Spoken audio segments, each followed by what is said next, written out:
Good evening, friends. Welcome to Civil's Manthan. Let's start today's newspaper Manthan.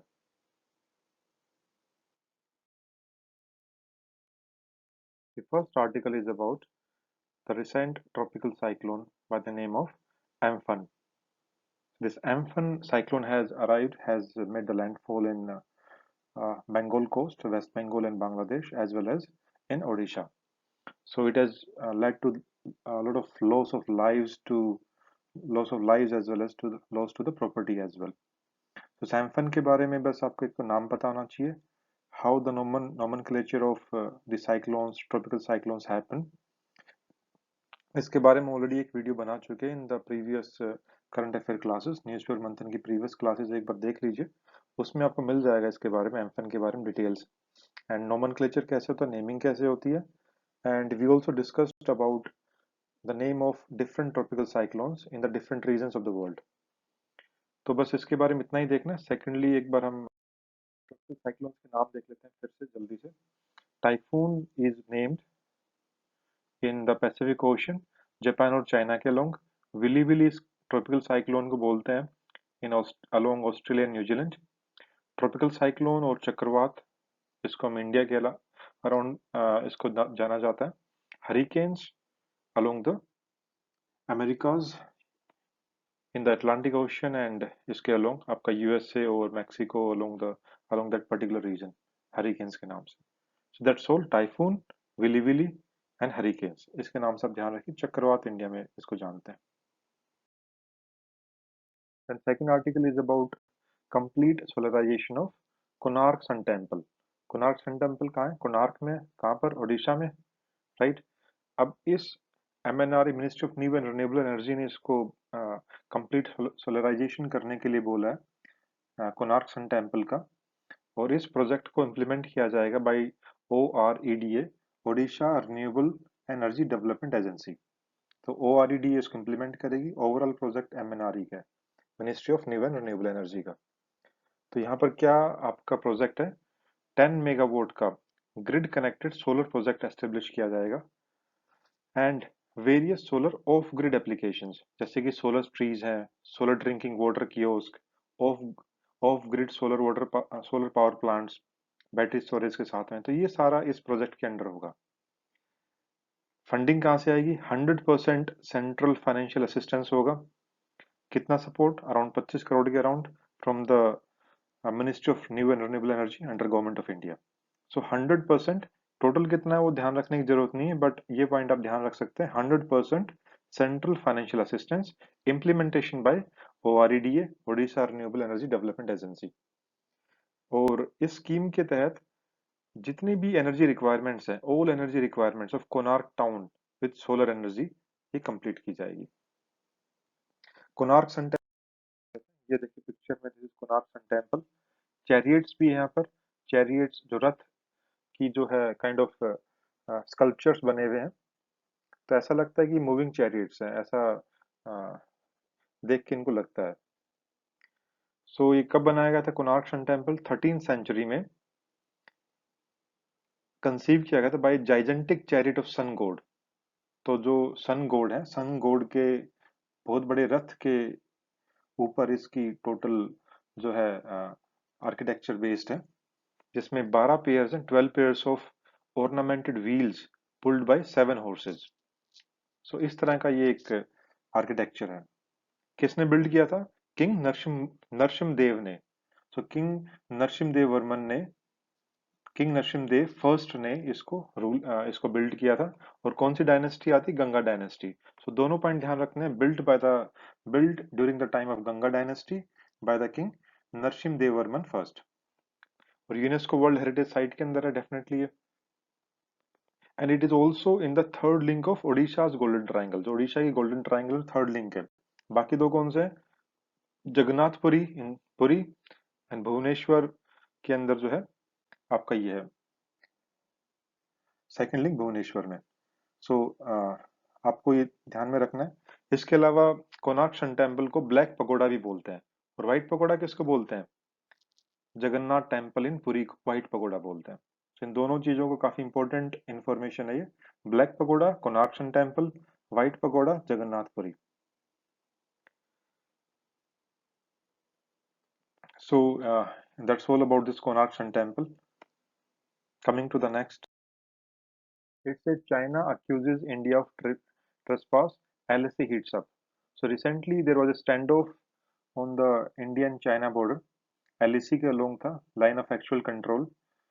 So ये standoff था along the Pangong Tso. Pangong Tso lake है in Ladakh and एक नाकुला पास है सिक्किम में. इन दो places के अलोंग स्टैंड ऑफ था. तो उसी के रिगार्डिंग चाइना ने अक्यूज किया कि इंडिया ने ट्रेसपास किया and situation get heighten got somewhat turbulence came up there. So उसके बाद अभी उन्होंने बोला दोनों तरफ से दो there are certain mechanisms are being set. वो पहले से 2013 में आपका एक कॉम्प्रिहेंसिव बॉर्डर डिफेंस एग्रीमेंट हमारा ऑलरेडी हो चुका था. सो इस बॉर्डर डिफेंस मैकेनिज्म के तहत इंडिया और चाइना जब भी कुछ स्टैंड ऑफ होता है so there are certain mechanisms are set जो कि आपस में बात करके हम उसको सेटल ऑफ कर लेते हैं. एग्जाम्पल आपको बस ये पता होना चाहिए कि ये स्टैंड ऑफ कहाँ थे. तो from mapping based question can come. Pangong so lake in Ladakh. ये देखिए यहाँ पर नाम दिया पेंगोंग सो लद्दाख में. It is the highest salt water lake. ये ध्यान में रखना है. Highest salt water lake in the world.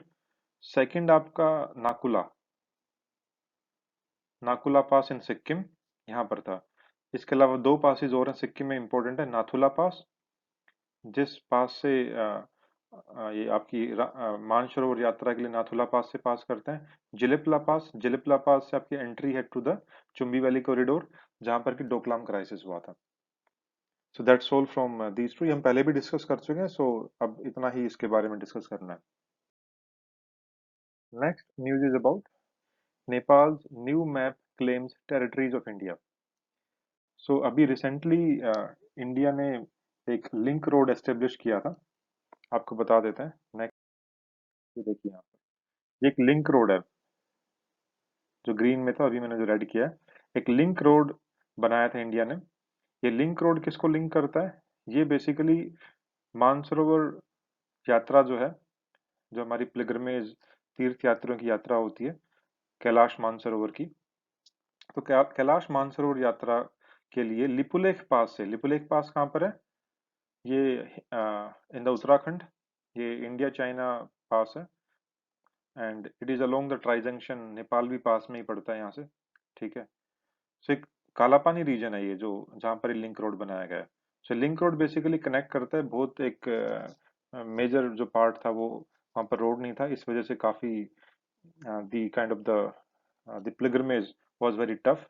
तो इस वजह से यहाँ पर ये रोड बनाया गया ताकि इस पूरी यात्रा को सुगम बनाया जा सके और जर्नी भी इजी होगी साथ में कम टाइम भी लगेगा. सो अराउंड 6 दिन का टाइम कम हो गया इस लिंक रोड के बनाने के बाद से. हमारे डिफेंस मिनिस्टर साहब ने इसको इनोग्रेट किया था. तो जब ये कालापानी रीजन में लिंक रोड बनाया गया इसके बाद चाइना ने प्रोटेस्ट दर्ज किया था. Why? Because Kalapani is claimed by Nepal as well. Sorry Nepal ने इसको प्रोटेस्ट दर्ज किया था. तो इंडिया की ऑक्यूपेशन में फिलहाल ये रीजन. तो इंडिया भी इसको क्लेम करता है नेपाल भी इसको क्लेम करता है. सो ये kind of the disputed territory हम इसको मान सकते हैं but in the occupation of India. तो नेपाल ने कहा कि भी आपने बना दिया पीछे से और कोई बात नहीं इसके बारे में. So it is not correct as per जो हमारी जो भी पहले की ट्रीटी ऑफ सगोली रही है. ठीक है. तो अभी रिसेंटली जो है इसके अगेंस्ट नेपाल की पार्लियामेंट में भी इसकी लिए आवाज उठी थी इसके अगेंस्ट. और अभी रिसेंटली नेपाल ने कालापानी को अपने मैप के अंदर दिखाया. एक मैप जारी किया जिसमें कालापानी को नेपाल की टेरिटरी बताया गया है. तो इंडिया ने इसका अगेंस्ट प्रोटेस्ट दर्ज किया है कि भाई आपने ये कालापानी को नेपाल की टेरिटरी कैसे दिखा दिया. इसके बारे में डिप्लोमेटिक चैनल से हमने इन इश्यूज को रिजोल्व करना था. You can't do that. ठीक है. सो इवन अभी रिसेंटली एक इंडिया ने मैप जारी किया था जिसमें जब लद्दाख पूरे कंप्लीट जम्मू एंड कश्मीर को इंडिया की टेरिटरी दिखाया है और साथ में कालापानी रीजन को भी जो है इंडिया की टेरिटरी में दिखाया है. तो वो भी एक मैप था जो इंडिया ने जारी किया था. अच्छा ये डिस्प्यूट कहाँ से आया था? डिस्प्यूट बेसिकली ट्रीटी ऑफ सगोली आपकी हुई थी with Anglo Nepal war. Anglo Nepal war आपका था during the British time. British occupation of India. तो उस टाइम पर इंडिया नेपाल वॉर के बाद एंग्लो नेपाल वॉर के बाद सॉरी 1816 में ट्रीटी ऑफ सगोली साइन हुई थी. उस ट्रीटी के तहत ब्रिटिश इंडिया और नेपाल के बीच में बाउंड्री को डिसाइड किया गया था। तो उस टाइम पर कालापानी रिवर है, ठीक है, कालापानी रिवर को मान लिया गया था ये आपकी बाउंड्री की बॉर्डर होगा, लेकिन एग्जैक्टली क्लासिफाई नहीं किया गया कौन सी इस रिवर के कहाँ तक, ईस्ट में या वेस्ट में, ऐसा कुछ नहीं बताया गया, क्योंकि एक रिवर की बहुत सारी ट्रिब्यूटरीज भी होती हैं। अब 1947 इंडिया गॉट इंडिपेंडेंट, उसके बाद जो है ये डिस्प्यूटेड एरिया रहा। सो इंडिया क्लेम करता है इस कालापानी रिवर के जो भी ईस्टर्न मोस्ट ट्रिब्यूटरी है वहां तक का रीजन इंडिया के क्लेम, इंडिया के क्लेम में, इंडिया की टेरिटरी है। और नेपाल क्लेम करता है कि कालापानी रिवर के वेस्टर्न मोस्ट ट्रिब्यूटरी तक वो रीजन नेपाल का पार्ट है। तो ये एक डिफरेंट इंटरप्रिटेशन है उस ट्रीटी ऑफ सगोली की। तो क्योंकि ट्रीटी ऑफ सगोली में डिटेल से नहीं बताया गया था, सो उसी एम्बिग्यूटी की वजह से आज तक ये डिस्प्यूट है और यही इश्यू बनता है दोनों कंट्रीज के बीच में। अभी नेपाल जो है चाइना कार्ड प्ले कर देता है कई बार इंडिया के साथ में। इंडिया के साथ में नेपाल के रिलेशन कई बार पहले भी थोड़े आपस में काफी टफ रहे हैं, रफ रहे हैं during the when the constitution, new constitution was made. So economic blockade हो गया था वहां पर, एंड इंडिया का इनडायरेक्टली थोड़ा सपोर्ट रहा था, दैट वाज बीइंग क्लेम्ड, जो चाइना ने कहा था, नेपाल ने कहा था ऐसा। सो उससे रिलेशंस काफी डिटेरिएट हो गए थे। Even KP Sharma Oli is also termed as pro China, और उसके प्रो चाइना स्टांस के बाद नेपाल ने बेल्ट एंड रोड इनिशिएटिव को भी सपोर्ट किया है चाइना के। वो चाइना से हेल्प भी ले रहे हैं even. So these are various things which are going on, and ये भी अभी ये भी प्रेडिक्ट किया जा रहा है कि नेपाल ने जो इश्यू उठाया है इंडिया के साथ काला पानी का, और अभी जो मैप जारी किया इसमें कहीं ना कहीं चाइना की बैकिंग है, राइट। तो आप देख रहे हैं एक तरफ चाइना इंडिया के बॉर्डर्स पे टेंशंस हर तरफ से लेके आने की कोशिश कर रहा है, देख सकते हैं इनडायरेक्टली। एक तरफ आपका पीओके वाला रीजन है जहां पर पाकिस्तान के साथ, इधर यहाँ पे नेपाल के साथ, नेपाल इंडिया के रिलेशन में काला पानी वाला रीजन चाइना का खुद से है। अभी रिसेंटली नाकुला और पैंगोंग त्सो के अंदर स्टैंड ऑफ हुआ था इंडियन फोर्सेस के साथ, और डोकलाम में पहले हुआ था एक साल पहले। सो ये सारे इश्यूज रहते हैं with our neighbouring countries. So India का एक एक जो डिप्लोमेसी में बोलते हैं, India with Nepal and other small countries should not act like big brother. मतलब बिग ब्रदर पॉलिसी नहीं होनी चाहिए कि हमेशा आपको सामने वाले को डरा धमका के ऐसे जो भी है, मतलब कि एक एल्डरली ब्रदर टाइप में, मतलब कि वो होना चाहिए कि बेसिकली क्या मतलब है इसका, कि वैसे इंटरनल अफेयर्स में नहीं इंटरफेयर करना है, एक कंफर्टेबल पोजीशन में रखना है और एक फ्रेंडली रिलेशंस बना के रखना है with our neighbouring countries. This article is about Abbas says Israel's annexation plan has derailed Oslo Accords. ये किसके बारे में? रिसेंटली आपको पता है कि इसराइल फलस्तीन के बीच में इश्यूज हमेशा से रहते हैं। थोड़ा सा एक बार इसका बैकग्राउंड बता देते हैं। इसराइल और फलस्तीन जो है अभी फिलहाल की करंट सिचुएशन ये है कि इसमें दो छोटे स्मॉल स्मॉल रीजन्स हैं। One is waste Bank and another is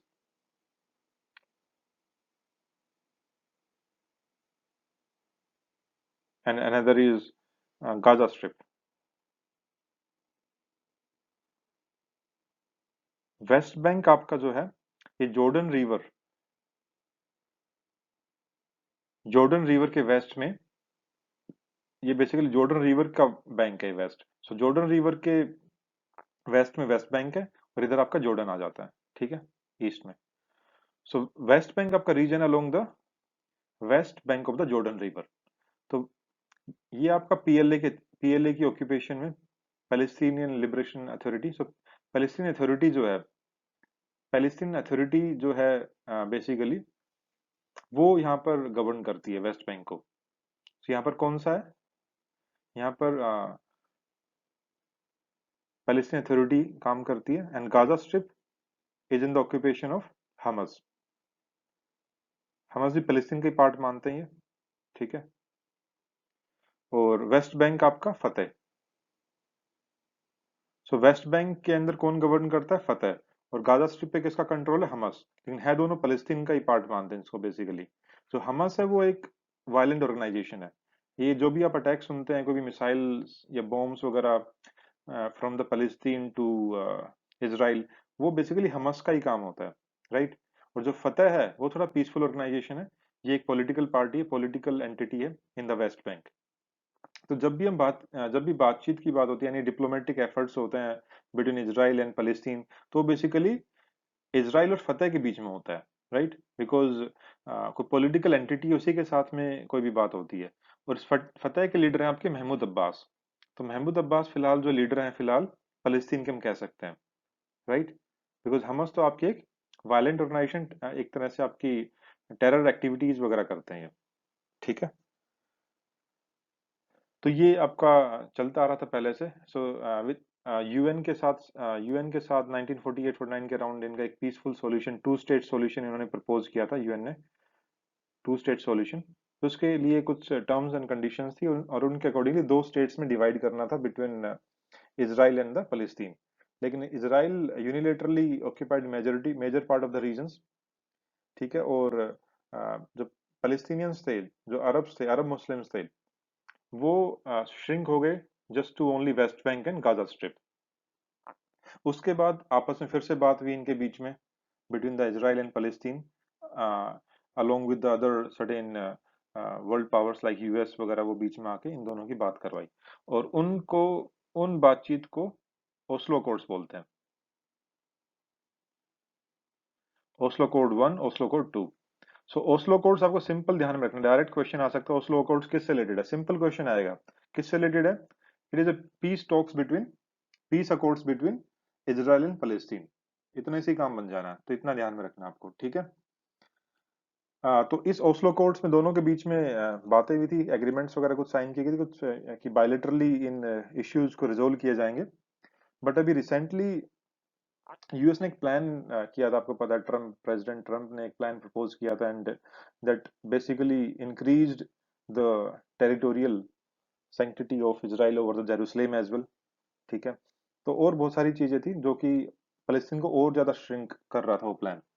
तो रिसेंटली अब इन सब चीजों के बाद से ये जो प्लान है, जिस प्लान के अंदर इजराइल ये अनेक्स करेगा और भी पार्ट्स को, तो उसको फलस्तीन ने, फलस्तीन के जो हेड है उन्होंने, महमूद अब्बास ने इसको बोला कि ओस्लो कोड्स जो है वो एक तरह से इजराइल उसको मान नहीं रहा, यूनिलेटरली इसको खत्म कर रहा है, ठीक है? So even we will do, हम भी जो पुराने सारे एग्रीमेंट्स थे हम उनको जो है ओस्लो कोड्स के अंदर हमने भी जो सारी बातें की थी, we will also not follow those. So ये इश्यू चल रहा है बिटवीन इजराइल एंड फलस्तीन। तो मोटा मोटा आपको अंडरस्टैंडिंग बना के रखनी है for the mains as well as for the prelims as well. Prelims के लिए ओस्लो कोड्स ध्यान में रखना है, ठीक है? इंडिया का क्या स्टैंड था? India from the past had been supporting Palestinian cause, वो टू स्टेट सॉल्यूशन का सपोर्ट करते हैं।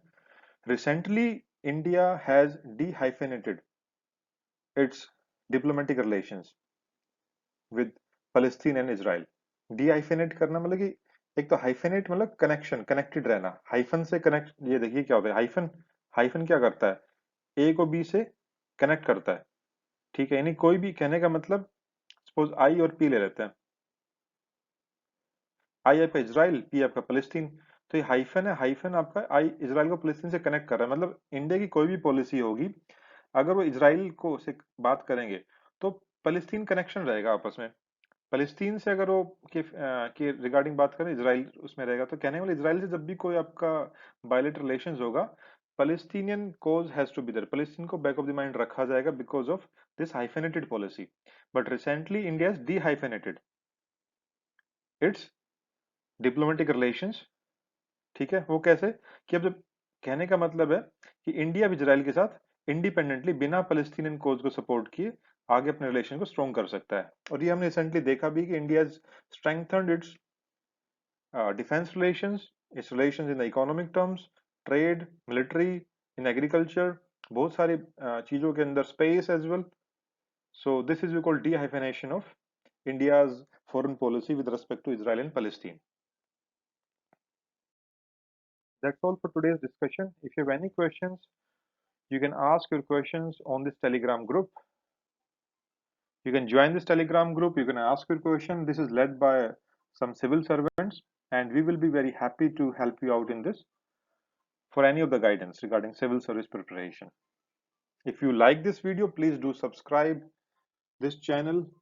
You like this video as well and share as well. and wait for our next video. Thank you.